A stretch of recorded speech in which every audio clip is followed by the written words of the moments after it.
দেখবে। আরে টাকলা কাকা, আজকে চুপ করে হলো আপনি। আজ তো আমি ওদের সব রহস্য ফাঁস করে দিব। ঠিক বলেছো। বলছি আমার জেল বা ফাঁসি হবে না তো? কেন?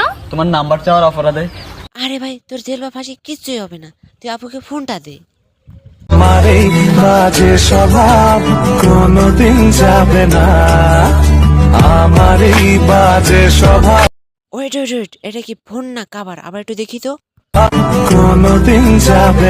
আরে ভাই, তুই ফোনের বদলে কাবার দিছিস কেন? এখন তোর নাম্বার দিব কেমনে? ও, আমি তো বলতেই ভুলে গেছি, এটা তো টিকটকার, এটা কাবারই ফোন মনে করে। এটা তো কাবার দিয়ে নাম্বার নিয়ে যেতে পারে। আর কেউ কেউ বৃষ্টিতে ভিজে কাবার দিয়ে ফ্রি ফায়ার খেলে। টিকটকার তো বলে কথা, টিকটকার মানেই পাওয়া। কি ক্লিয়ার না ভেজাল আছে? তো গাইস, আজকের ভিডিও এই পর্যন্তই। সবাই ভালো থাকেন, আল্লাহ হাফিজ। আর যারা লাইক কমেন্ট করেনি তারা ফটাফট লাইক কমেন্ট করে দিন। আর নেক্সট ভিডিও কাকে রোস্ট করবো সেটা বলে যাও তোমরা।